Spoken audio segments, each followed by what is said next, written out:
संविधान लागू होने से पहले भारत में मनु संविधान था। मनु संविधान में ओबीसी जो आज का ओबीसी एससी एसटी है वो शूद्र था। शूद्रों को न तो पढ़ने का अधिकार था, न हथियार रखने का था, न व्यापार कार्य करने का काम कर रही है।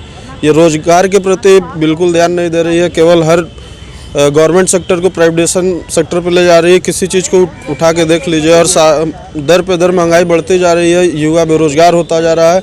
आने वाले समय में अगर यही स्थिति बनी, रोड पर कसम खाकर रहले वतन पर कि महाकाल भी अपना मुख मोड़ लेगा। कसम खाकर हम निकले एले वतन पर कि महाकाल भी अपना मुख मोड़ लेगा। चलेगा हमारा कारवा जिस गली से, अरिका भरा हौसला तोड़ देगा। मरेंगे मिटेंगे पर अब झुकेंगे नहीं। वतन है हमारा, हमारा रहेगा। लबों पर जय हिंद का नारा रहेगा। भाजपा सरकार को दोस्तों नमस्कार और आप देख रहे हैं कांडी बनारसी। कांडी बनारसी में आपका स्वागत है और बनारस के शास्त्री घाट पे हैं।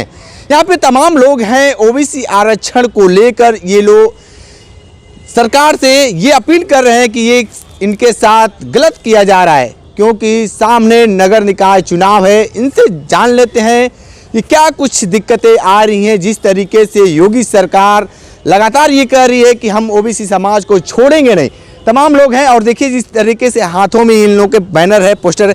क्या कुछ दिक्कतें आ रही हैं आरक्षण को लेकर?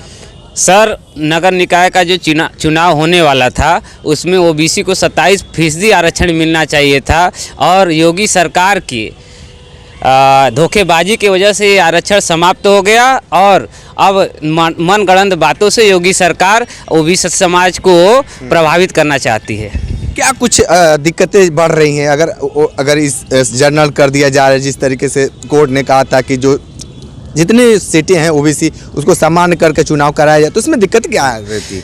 ऐसा है कि भारत के संविधान लागू होने से पहले भारत में मनु संविधान था। मनु संविधान में ओबीसी जो आज का ओबीसी एससी एसटी है वो शूद्र था। शूद्रों को न तो पढ़ने का अधिकार था, न हथियार रखने का था, न व्यापार करने का। अच्छा रुकिए एक मिनट, आपकी बात काटते हैं। आप शूद्रों की बात करें, लेकिन कोई भी ओबीसी, बहुत ऐसे ओबीसी समाज के जो जात के लोग हैं वो अपने आप को स्वर्ण जात समझते हैं। वो तो अपने आप को ओबीसी समझते ही नहीं, वो तो समझते हैं ब्राह्मण ठाकुर। तो आप कैसे कह रहे हैं कि हम लोग दलित हैं?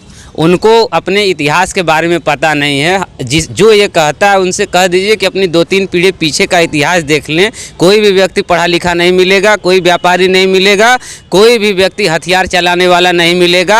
आज भी हम लोगों के अधिकार को कांग्रेस और भाजपा ख़त्म कर रही है और ये जो आरक्षण समाप्त हुआ है ये भी इसी साजिश के तहत समाप्त किया गया है। हाँ, क्या कहेंगे आप इसको आरक्षण को लेकर? जैसा कि हम लोग राष्ट्रीय क्रांति मोर्चा, बहुजन क्रांति मोर्चा, भारत मुक्ति मोर्चा और राष्ट्रीय पिछड़ा मोर्चा के माध्यम से लगातार कई सालों से, विगत वर्षों से हम लोग जातीय आधारित जनगणना की मांग कर रही हैं। जबकि आप जानते हो कि अंग्रेजों के द्वारा 1931 में जातीय जनगणना हुई थी। वो जनगणना के आधार से हमारी संख्या क्या है क्या नहीं है किस तरह से पता होना चाहिए। आज जनसंख्या का वास्तविक आकार न होने के कारण हमारे लिए कौन से विकास योजनाएं की जा रही, कौन से नहीं की जा रही, कोई पता नहीं। क्योंकि अधिवक्ताओं, इतना अधिवक्ता आज बेरोजगार हो गए कि आज कचहरी में आकर के बहुत से ज़्यादा अधिवक्ता हो गए। उनको रोजगार का धंधा सब चौपट कर दिया गया। सरकार के द्वारा नौकरी भी नहीं दिया जा रहा है, व्यवस्था भी नहीं किया जा रहा है, बेरोजगारी दिया जा रहा है। अभी आप देख रहे हैं आटा देख रहे हैं, आटा हमारा 38 से लेकर 40 रुपये किलो हो गया। ये महंगाई दर पे दर इस तरह कर रहे हैं और तमाम इस तरह से वो टेस्ट करना चाहते हैं कि जो भारत के वास्तविक जो पिछड़े वर्ग के लोग हैं, जो एससी एसटी ओबीसी और माइनॉरिटी के लोग हैं, वो वास्तव में अपने अधिकार को लेकर के आगे जाना चाहते हैं कि नहीं जाना चाहते। इसी के माध्यम से उत्तर प्रदेश सरकार षड्यंत्र करके वह कोर्ट का सहयोग लेकर के वह टेस्टिंग करना चाहता है कि जो भारत के ओबीसी पिछड़ा वर्ग लोग हैं क्या अभी तक जागे हुए कि सोए हुए हैं। अब जैसा कि आप अभी देखते हो कि जो अभी अग्निवीर के माध्यम से हमारे युवाओं के साथ इस तरह अत्याचार किया गया कि जो भी युवा थे उनको लाठी डंडे से मार के जबरदस्ती उनके साथ मुकदमा करके सरकार उनके साथ षड्यंत्र की। उसी तरह से ये सरकार टेस्ट करना चाहती है और ये शासक वर्ग है, वो जब चाहे तब इसको बहाल करे, जब चाहे तब इसको दिखाना, ये इसके षड्यंत्र है, रणनीति है। उस रणनीति का हम विरोध करते हैं और हम चाहते हैं कि जो 100% लोग व्यक्ति है जिनकी जनगणना कराओ, 100% सबको अधिकार दो। किसी का अधिकार किसी को ना छोड़ो, सबको दो और युवाओं को तो विशेष दो, क्योंकि युवा बेरोजगार हो जा रहे हैं और देश की स्थिति एकदम रैंक से काफ़ी नीचे जा रही है। ठीक है, एक आप यूथ हैं, आप इस सरकार को किस नज़र से देखते हैं? ये जो सरकार है पूरी तरह से मनुवादी सरकार है, जो पिछले समय पे हमारे लोगों पर अत्याचार कर रहा था। सेम टू सेम आज वो ऐसा ही फार्मूला लागू करके हर एक तरह से हमें दबाने और कुचलने का कार्य कर रहा है, चाहे वो रोजगार के क्षेत्र में हो, चाहे वो कृषि के क्षेत्र में हो, या वो धंधा या बिजनेस के क्षेत्र में हो। हर तरह से हमें दबाने और कुचलने का अभी नया जो नगर निगम चुनाव में सामने आया उसको देखते हुए ये मालूम पड़ता है कि ये सरकार पूरी तरह से मनुवादी है। धन्यवाद। आप एक यूथ हैं, इस सरकार को क्या कहेंगे? ये सरकार केवल युवाओं के प्रति केवल भ्रमित कार्य करने का काम कर रही है। ये रोजगार के प्रति बिल्कुल ध्यान नहीं दे रही है। केवल हर गवर्नमेंट सेक्टर को प्राइवेटाइजेशन सेक्टर पर ले जा रही है। किसी चीज़ को उठा के देख लीजिए और दर पे दर महंगाई बढ़ती जा रही है, युवा बेरोजगार होता जा रहा है। आने वाले समय में अगर यही स्थिति बनी रही तो वो दिन दूर नहीं कि हम लोग सारे लोग मिल के बहुत बड़ा यहाँ पे एक संग्राम करेंगे। लोगों के जगाने का कार्य कर रहे हैं और हमारे ओबीसी को हक मिलना चाहिए, अधिकार मिलना चाहिए। सरकार को सोचना चाहिए, समझना चाहिए। वो तो सत्ता में बैठे हैं, उनको हर चीज़ का लाभ मिल रहा है। उनको कोई जहाज़ से जाना है तो फ्री, ट्रेन से जाना है तो फ्री, राशन उनको फ्री, हर एक चीज़ उनको तो फ्री मिल रहा है। लेकिन वो कभी युवाओं के प्रति कोई ध्यान नहीं दे रहे हैं। हम सरकार से और भी हैं, आप एक युवा हैं, इस सरकार से आपको फ़ायदा हुआ है कि नहीं कुछ? ये जो भाजपा सरकार वर्तमान में है, ये केंद्र में भी है और राज्य में भी है हमारे, तो ना तो हमारे लिए कुछ कार्य करने का ये योजना बना रही है।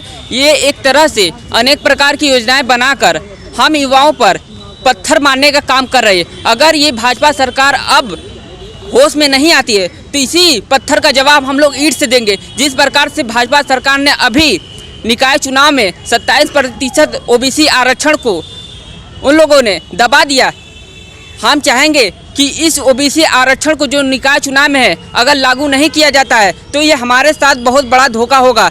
अगर ओबीसी आरक्षण 27% आज राजनीतिक से हटा है तो कल शिक्षा के क्षेत्र से भी हट सकता है और इंजीनियर और जो चिकित्सा के क्षेत्र में जो हम लोगों को एक तरह से आरक्षण दिया जाता है वो भी हो सकता है भाजपा सरकार किसी न किसी तरह से चालबाजी कर उसे भी रद्द करने का काम करेगा। इसलिए अब हम सभी लोग निकल चुके हैं रोड पर, कसम खाकर एहले वतन पर कि महाकाल भी अपना मुख मोड़ लेगा। कसम खाकर हम निकले एहले वतन पर कि महाकाल भी अपना मुख मोड़ लेगा। चलेगा हमारा कारवा जिस गली से, अरिका भरा हौसला तोड़ देगा। मरेंगे मिटेंगे पर अब झुकेंगे नहीं, वतन है हमारा, हमारा रहेगा, लबों पर जय हिंद का नारा रहेगा। भाजपा सरकार को हम इस बार कर दिखाएंगे कि युवा भी आज का युवा किस तरह से रोड पर निकल कर अपने हक और अधिकार को लेने के लिए बाध्य है। इसलिए चाहेंगे कि भाजपा सरकार हम सभी लोगों को जो मांगे हैं ओबीसी समाज का, उसकी मांगों को लेकर सुप्रीम कोर्ट तक जाए और हम सभी को अधिकार दिलाने का काम करे। बहुत ऐसे युवा हैं जो अपनी हक की बातें नहीं जानते, बस वो ये जानते हैं कि सरकार विकास कर रही है। लेकिन आप तो बहुत तह तक गए हैं, ये चीज़ कहाँ से आपको मिली? आप राजनीति ज़्यादा करते हैं या पढ़ लिख कर कुछ जानकारी ज़्यादा हासिल की है? देखिए, मुझे ओबीसी समाज में ये नहीं पता था कि ओबीसी समाज को भी 27% आरक्षण दिया गया है। जब इस बार मैंने बीए फर्स्ट ईयर में एडमिशन लिया तो मेरा 204 अंक था और एक मेरे साथ लड़का था वो भी ओबीसी समाज का था, उसका 184 नंबर था। लेकिन इस बार जो हुआ कि EWS आरक्षण के तहत उनको 10% आरक्षण दे दिया। लेकिन वो भी लड़का चाहता तो उस कैटेगरी विश्वविद्यालय में अपना एडमिशन करा सकता था, लेकिन ऐसा नहीं हो पाया क्योंकि उनकी 4% आबादी है और हमारी 27% आबादी है। लेकिन उनको वो अधिकार मिल गया और हमारे समाज को, उस लड़के को अधिकार नहीं मिल पाया। तो इसे हक अधिकार को लेकर हम लोग जागरूक हो रहे हैं। आजकल हर पत्रिका और न्यूज़ चैनल को द्वारा हम लोगों को बताया जाता है कि हाँ, ओबीसी समाज के साथ इस तरह से घटनाएं हो रही हैं, इस तरह से उनको मारा जा रहा है, इस तरह से उनका शोषण किया जा रहा है, इस तरह से विश्वविद्यालय से उनको निकाला जा रहा है। हाँ, उनके साथ किसी न किसी प्रकार से, चाहे रोजगार में हो, चाहे शिक्षा में हो, चाहे राजनीतिक में भी हुआ है। 27% आरक्षण जो ओबीसी समाज का था वो भी हक उन्होंने ले लिया।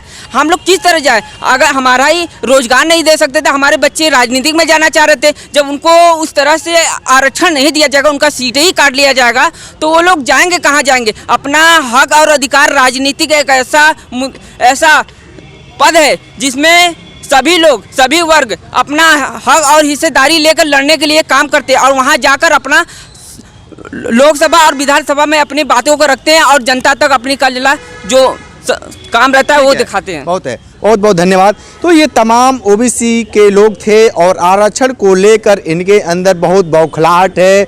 जिस तरीके से नगर निकाय चुनाव को लेकर जो प्रक्रिया तेजी से हुआ उसको लेकर काफ़ी लोग ये नाराज दिख रहे हैं। लगातार ये कांडी बनारसी के लिए हम रिपोर्ट कर रहे थे। हमारे साथ बने रहिए कांडी बनारसी के साथ, हमें दीजिए इजाजत, नमस्कार।